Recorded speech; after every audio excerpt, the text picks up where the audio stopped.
इस बार जो शारदीय नवरात्रि है वह 3 अक्टूबर गुरुवार से लेकर 11 अक्टूबर शुक्रवार तक रहने वाली है। यानी कि दुर्गा अष्टमी 11 अक्टूबर गुरुवार को मनाई जाएगी और नवमी 11 अक्टूबर को होगी। 10वीं यानी दशहरा 12 अक्टूबर को मनाया जाएगा। और दोस्तों, 11 अक्टूबर को बड़ी श्रद्धा और भक्ति के साथ कन्या पूजन किया जाएगा। आप चाहे तो दुर्गा अष्टमी पर भी कन्या पूजन कर सकते हैं। दोस्तों, नवरात्रि का पावन पर्व माता दुर्गा को पूरी तरह से समर्पित होता है और नव दुर्गा को ही शक्ति स्वरूपा कहा जाता है। इस संसार में शक्ति से बढ़कर और कुछ भी नहीं है। भगवान शंकर भी शक्ति के बिना निष्क्रिय हो जाते हैं, अर्थात मृत के समान माने जाते हैं। तो आज की इस वीडियो में हम आपको बताएंगे कि नवरात्रि के दिनों में आप कौन से उपाय करें जिससे आपके जीवन की सभी परेशानियां दूर हो जाएंगी। आपके जीवन से गरीबी, दुख, तकलीफ सब खत्म हो जाएगी और आपकी मनोकामना पूरी होगी। अगर आपने यह वीडियो मिस कर दी तो आपको सारी जिंदगी पछताना पड़ सकता है। दोस्तों, इस वीडियो में हम आपको एक बहुत ही महत्वपूर्ण जानकारी देने वाले हैं। अगर आप इस नवरात्रि में एक विशेष वृक्ष को छू कर आएंगे तो आपके जीवन की सारी परेशानियां खत्म हो जाएंगी। बस आपको उस पेड़ को छू कर आना है, इसलिए इस वीडियो को बिल्कुल भी मिस ना करें। अगर आपकी दुकान या धन बंद हो गया है, पैसों की तंगी चल रही है, घर में लोग बीमार रहते हैं, आपस में किसी की नहीं बनती, घर में लगातार लड़ाई झगड़े हो रहे हैं, शत्रु परेशान कर रहे हैं, पैसे आने के सारे रास्ते बंद हो गए हैं, पैसा आता है तो वैसे ही चला जाता है, पैसे की कमी बनी रहती है, दिन भर मन में नकारात्मक विचार आते रहते हैं या शरीर में आलस्य बना रहता है, घर में एक के बाद एक मृत्यु हो रही है, घर काटने को दौड़ रहा है, तो इस वीडियो को अंत तक जरूर देखें। नवरात्रि के पावन पर्व पर, नवरात्रि के किसी भी दिन हम जो उपाय बताएंगे, अगर आपने इसे सच्चे मन से कर लिया तो आपको धनी बनने से कोई भी ताकत नहीं रोक पाएगी। न केवल आप धनवान बनेंगे बल्कि आपकी सभी मनोकामनाएं भी पूरी होंगी। नवरात्रि के समय आपकी मनोकामनाएं पूरी होती दिखाई देंगी। मूर्ख व्यक्ति ही होगा जो इस प्रकार के उपाय को नवरात्रि के समय नहीं करेगा और स्वयं की दरिद्रता को डोट बढ़ावा देगा। इसलिए हम आपको कह रहे हैं कि इस वीडियो को अपने और अपने परिवार के फायदे के लिए अंत तक जरूर देखें। दोस्तों, नवरात्रि का पावन पर्व माता दुर्गा को पूरी तरह से समर्पित होता है और यहाँ माँ दुर्गा की कृपा पाने का सबसे अच्छा समय होता है। नवरात्रि के 9 दिन माता रानी हम सबके घर में आती हैं और हमारे साथ रहती हैं। इस दौरान समस्त वृक्ष, जड़ी बूटियां और तांत्रिक वस्तुएं माता रानी के आशीर्वाद से पूरित हो जाती हैं। जैसा कि हम जानते हैं, हमारे हिंदू धर्म में वृक्षों को देवी देवताओं का स्वरूप माना गया है। विशेष रूप से नवरात्रि के समय में कुछ विशेष वृक्षों का महत्व कई गुना बढ़ जाता है। यह वृक्ष देवी मां के रूप माने जाते हैं और इनकी पूजा करने से जीवन की कई समस्याएं समाप्त हो जाती हैं। इन वृक्षों को छूने मात्र से व्यक्ति के भाग्य के दरवाजे खुल जाते हैं और जीवन में सौभाग्य का आगमन होता है। दोस्तों, हमारे शास्त्रों में बता गया है कि पेड़ पौधे न सिर्फ हमें शुद्ध वायु प्रदान करते हैं बल्कि हमारे जीवन की नकारात्मकता को भी अपने अंदर समाहित कर लेते हैं। इनमें से कुछ पेड़ जैसे पीपल, वट और बिल्वपत्र वृक्षों का धार्मिक और आध्यात्मिक महत्व बहुत अधिक है। भगवान श्री कृष्ण ने गीता में कहा है, वृक्षों में मैं पीपल हूं। पीपल को वृक्षों का राजा कहा जाता है क्योंकि इसकी आयु और शक्ति अत्यधिक होती है। नवरात्रि के समय यह मान्यता है कि देवी मां धरती पर आती हैं और इस दौरान जो भी पेड़ पौधे होते हैं उनमें दिव्य ऊर्जा का संचार होता है। अगर इस समय आप इन विशेष वृक्षों का स्पर्श करते हैं या इनकी पूजा करते हैं तो आपकी सारी परेशानियां समाप्त हो सकती हैं। हमारे शास्त्रों में पेड़ पौधों को बहुत ही गुणकारी कहा गया है। अनेक बीमारियों का उपचार पेड़ पौधों में ही छुपा है, जड़ी बूटियों में ही छुपा है। भगवान श्री कृष्ण ने गीता में स्वयं कहा है कि वृक्षों में मैं पीपल का वृक्ष हूं। पीपल के वृक्ष को वृक्षों का राजा कहा जाता है क्योंकि पीपल वृक्ष की आयु सबसे ज्यादा होती है। पीपल वृक्ष का सर्वाधिक महत्व पूजा पाठ में होता है। दोस्तों, इसीलिए भगवान श्री कृष्ण ने गीता में स्वयं कहा है कि मैं वृक्षों में पीपल का वृक्ष हूं। तो चलिए, आज मैं आप लोगों को नवरात्रि के समय में छुए जाने वाले वृक्ष के बारे में बताऊंगा। दोस्तों, हमारे धर्मशास्त्र में अनेक ऐसे वृक्ष हैं जो कल्याणकारी होते हैं, मंगलकारी होते हैं। अगर इस वृक्ष को छू लेते हैं तो आपकी सभी तरह की परेशानियां, सभी तरह के कष्ट समाप्त हो जाते हैं। खासकर नवरात्रि के समय में इसका असर कई लाख गुना होता है। तो चलिए दोस्तों, अब जानते हैं उन 3 विशेष वृक्षों के बारे में जिनका नवरात्रि के समय में स्पर्श करना अत्यंत शुभ माना गया है। एक पीपल का वृक्ष सबसे पहला दिव्य वृक्ष है। पीपल का वृक्ष हमारे शास्त्रों में पीपल के वृक्ष को बहुत ही शक्तिशाली माना गया है। पीपल का वृक्ष न केवल पर्यावरण के लिए लाभकारी होता है, बल्कि इसे धर्म और आध्यात्म में भी विशेष स्थान प्राप्त है। नवरात्रि के दौरान पीपल के वृक्ष की पूजा करने से आपकी सभी मनोकामनाएं पूर्ण होती हैं। पीपल के वृक्ष का उपाय: नवरात्रि के किसी भी दिन शाम के समय पीपल के वृक्ष के पास जाएं। सबसे पहले आपको पीपल के कुछ पत्ते और 5 प्रकार की मिठाइयां लेनी है। इसके साथ एक तांबे का लोटा जल लेकर पीपल के वृक्ष के पास जाएं। वहां पहुंचने के बाद पीपल के वृक्ष के सामने हाथ जोड़कर अपनी सभी परेशानियों का वर्णन करें। फिर पीपल के जड़ में तांबे के लोटे का जल चढ़ाएं। जल चढ़ाते समय मन ही मन अपनी मनोकामनाएं को दोहराएं। इसके बाद 5 प्रकार की मिठाइयां पीपल के पेड़ के नीचे अर्पित कर दें। दोस्तों, यह उपाय बहुत ही प्रभावी माना जाता है। ऐसा करने से माता लक्ष्मी और भगवान नारायण का आशीर्वाद प्राप्त होता है। नवरात्रि के दिनों में यह उपाय करने से आपके जीवन की सभी समस्याएं, विशेष रूप से धन से संबंधित समस्याएं दूर हो जाएंगी। दूसरा वृक्ष शमी का वृक्ष। दूसरा दिव्य वृक्ष है शमी का वृक्ष। शमी के वृक्ष को हमारे धर्म में माता जगदम्बा का स्वरूप माना गया है। नवरात्रि के समय में शमी के वृक्ष के नीचे दीपक जलाने से व्यक्ति की सभी परेशानियां दूर हो जाती हैं। शमी के वृक्ष का उपाय: नवरात्रि के किसी भी दिन संध्या काल में शमी के वृक्ष के नीचे जाएं और वहां दीपक जलाएं। आप चाहे तो इस समय लाल चूड़ी भी शमी के वृक्ष पर बांध सकते हैं।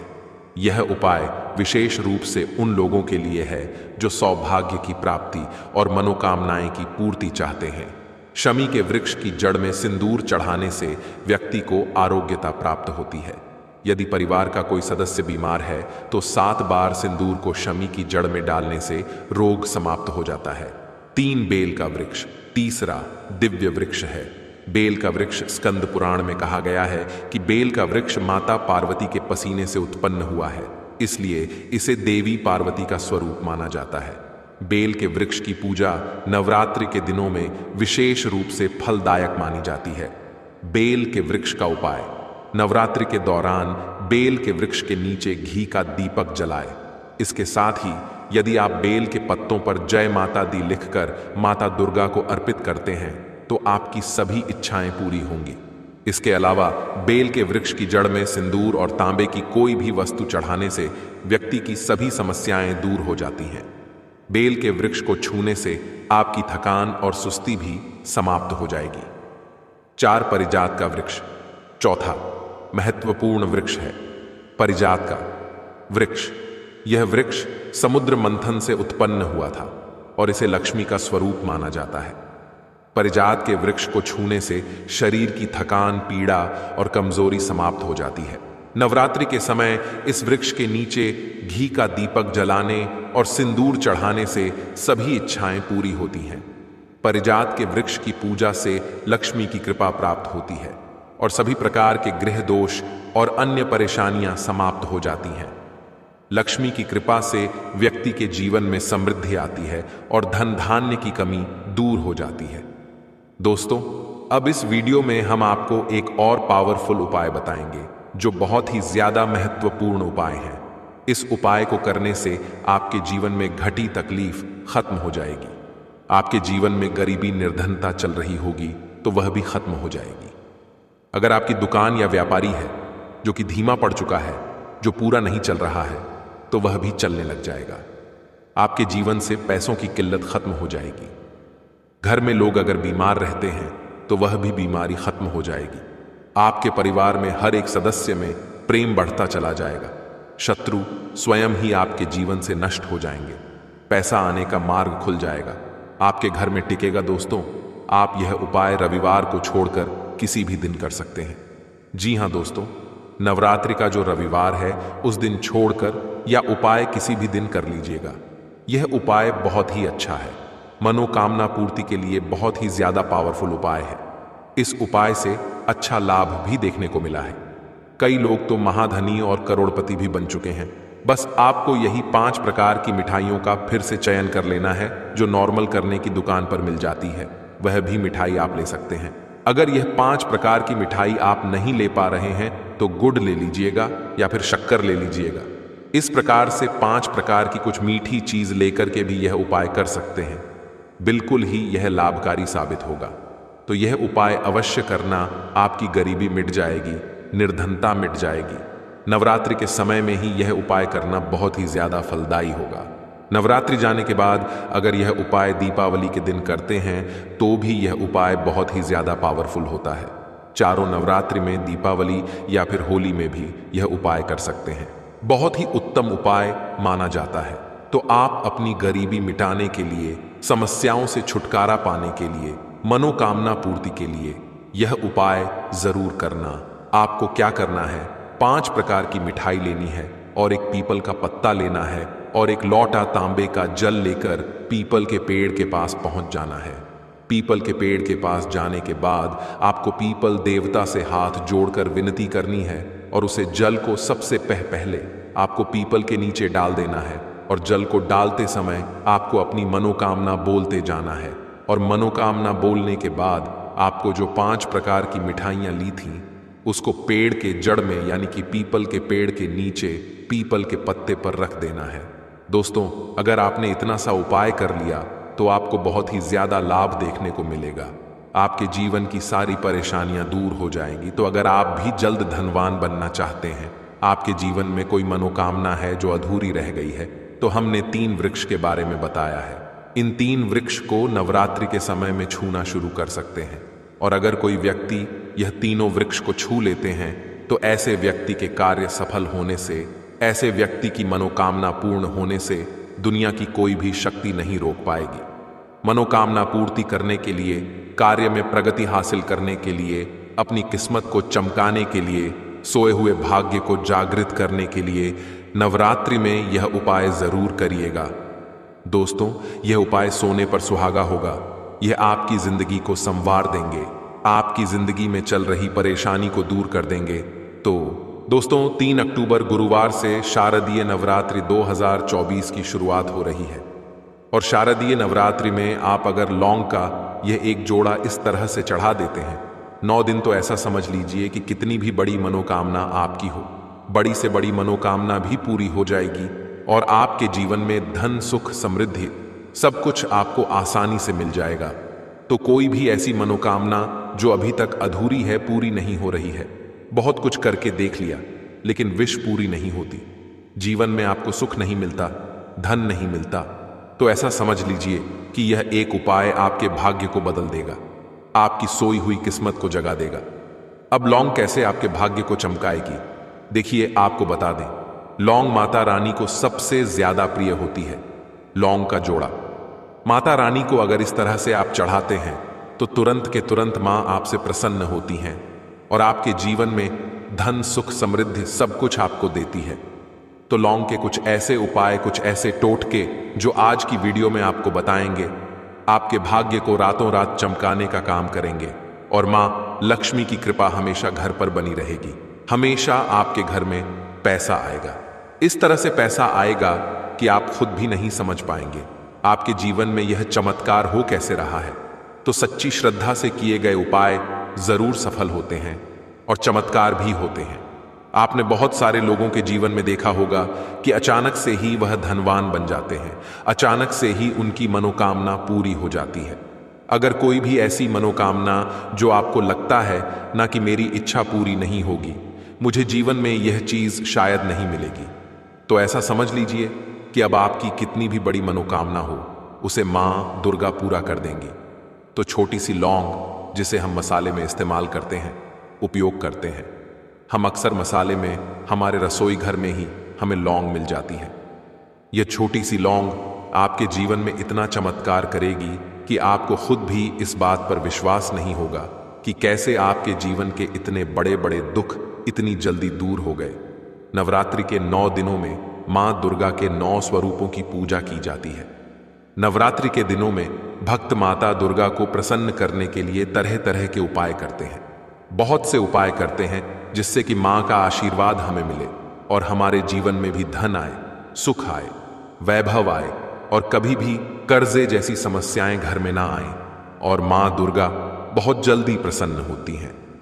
जब भी आप लौंग का उपाय करते हैं, नवरात्रि में लौंग के बिना माता रानी की पूजा ही अधूरी होती है, तो आप समझ सकते हैं कि लौंग का कितना महत्व है। तो एक तरह से लौंग के बिना आपकी पूजा ही अधूरी होती है। यह बात तो सभी जानते हैं कि हम माता रानी को लौंग अर्पित करते हैं, लेकिन किस तरह से अर्पित करनी है यह जानकारी आपको देना बहुत जरूरी है। जिस तरह से हम आपको उपाय बताएंगे, अगर इस तरह से आपने उपाय कर लिया तो ऐसा समझ लीजिए कि फिर आपकी किस्मत को चमकने में ज्यादा देर नहीं लगेगी। तो इस तरह से आप जब माता रानी को लौंग चढ़ाएंगे तो मां दुर्गा के 9 स्वरूपों का आशीर्वाद आपको मिलेगा और आपकी सभी मनोकामनाएं पूरी हो जाएंगी। इसी के साथ आप जब लौंग माता रानी को अर्पित करते हैं, उनको चढ़ाते हैं, तो आपके जो ग्रह होते हैं, नक्षत्र होते हैं, वो आपको शुभ प्रभाव देने लगते हैं। कुंडली में अगर कोई ग्रह ठीक नहीं है, वह ग्रह भी आपके ठीक हो जाते हैं। तो चलिए बात कर लेते हैं 2 लौंग किस तरह से आपको चढ़ाना है और किस तरह से इस उपाय को करना है। 2 फूल वाली लौंग लेंगे। लौंग बिल्कुल टूटी हुई ना हो, बिल्कुल खंडित ना हो, साबुत लौंग आपको लेनी है। टूटी हुई लौंग कभी भी पूजा में नहीं ली जाती है। एक लेना है। यहां पर कपूर यानी कपूर की 1 टिकिया लेनी है। अब लौंग को आपको उसी कपूर के ऊपर रखना है और इसके बाद आपको क्या करना है कि लौंग के ऊपर बहुत ही जरा सा देसी घी आपको डालना है। इस तरह से आपको लौंग रखकर कपूर पे देसी घी डालकर फिर लौंग जलानी है और अब मां दुर्गा की आपको इससे आरती करनी है। देखिए, लौंग और कपूर तो बहुत लोग मां को अर्पित करते हैं, चढ़ाते हैं, लेकिन देसी घी अगर आप उसमें जरा सा डाल देते हैं तो ऐसा समझ लीजिए कि रातों रात आपका भाग्य चमक जाता है, सोई हुई किस्मत जाग जाती है। बहुत सारे लोग हैं जिन्हें पता है और वह देसी घी डालते भी हैं, लेकिन बहुत सारे लोगों को नहीं पता होता है और वह क्या करते हैं, लौंग और कपूर को ऐसे ही जला देते हैं। दूसरी चीज, बहुत सारे लोग एक लौंग भी ले लेते हैं। कभी भी एक लौंग आपको नहीं जलानी है। लौंग को हमेशा जोड़े में ही आपको चढ़ाना होता है, मां दुर्गा को अर्पित करना होता है। तो 2 ही फूल वाली लौंग लेंगे। 2 ले सकते हैं, 4 ले सकते हैं, जोड़े में ही आपको लेनी होती है। इसके बाद आप क्या करेंगे, जब मां दुर्गा की आरती कर लेंगे, 2 लौंग अलग से आपको लेनी है। उसके अंदर एक कपूर रखना है। इसे जलाकर पूरे घर में आपको घूमना है। तो देखिए, जब भी आप अपने घर में लौंग और कपूर जलाकर इसका धुआं, इसे धूनी भी बोलते हैं, है ना, इसका धुआं पूरे घर में देते हैं। जितने भी कमरे हैं, जितने भी रूम्स हैं, घर का बरामदा है, बालकनी है, सभी जगह पर आपको इसका धुआं फैलाना है। और फिर जब ये लौंग कपूर जल जाएगा, अपने घर के मंदिर में आपको लाकर प्लेट में या जिस चीज में भी आप जला रहे हैं उसको रख देना है। कोई भी आपके घर में नजर दोष नहीं लगेगी।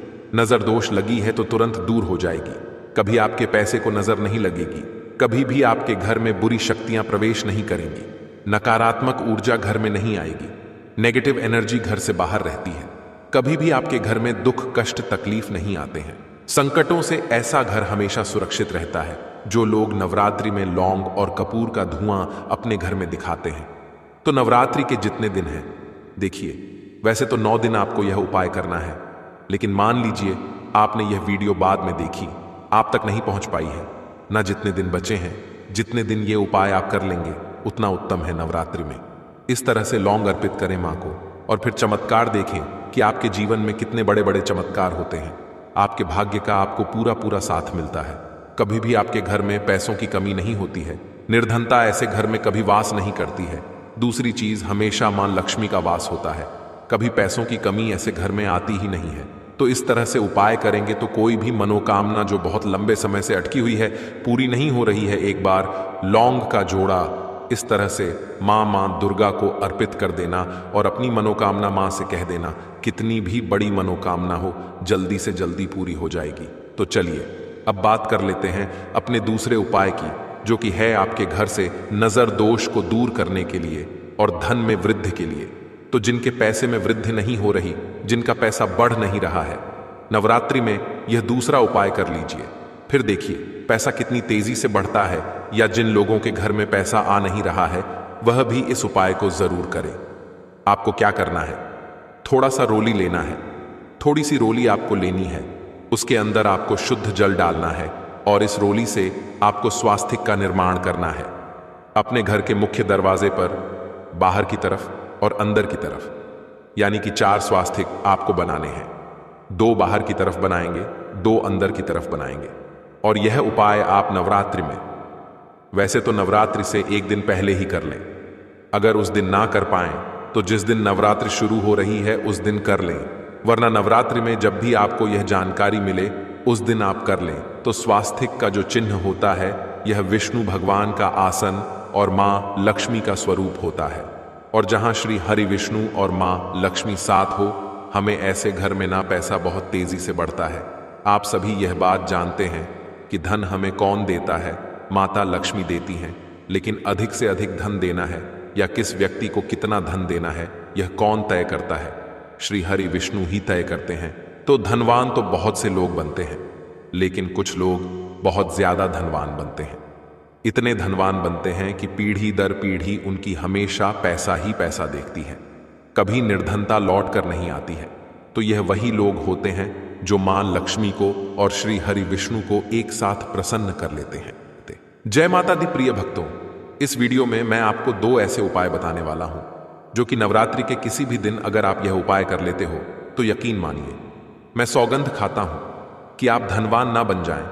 तो मुझे बताना, अगर आप नवरात्रि के दिनों में यह उपाय कर लेते हो, वीडियो पूरा देखने पर ही लाभ की प्राप्ति हो सकती है। इसलिए इस वीडियो को पूरा देखें। इस वीडियो में हम आपको ऐसे पेड़ बताएंगे जिन्हें छूने मात्र से आपकी गरीबी दूर हो जाएगी और घर में यह चीज लाने पर मां लक्ष्मी की आप पर ऐसी कृपा होगी अगर आप नवरात्र के दिनों यह चीज अपने घर में ले आते हो। क्योंकि दोस्तों, इस बार साल 2024 में मां दुर्गा पालकी पर सवार होकर आ चुकी है। यानी कि दोस्तों, माता रानी जब पालकी पर सवार होकर आती है तो इसे शुभ नहीं माना जाता है। ज्योतिष शास्त्र के अनुसार देवी जब पालकी पर सवार होकर आती है तो समाज और राजनीति में बड़ी उथल पुथल होती है। और मान्यताओं के अनुसार अगर शारदीय नवरात्रि पर यदि माता दुर्गा पालकी पर नहीं बल्कि हाथी पर सवार होकर आती है तो मान्यता है कि माता दुर्गा का हाथी पर सवार होकर आना बहुत ही शुभ और कल्याणकारी माना जाता है और जीवन सुखमय हो जाता है। और दोस्तों, भक्ति का भरपूर लाभ भक्त जनों को मिलता है, दिल में सुकून मिलता है। माता वैष्णव भरपूर आशीर्वाद देती है दोस्तों।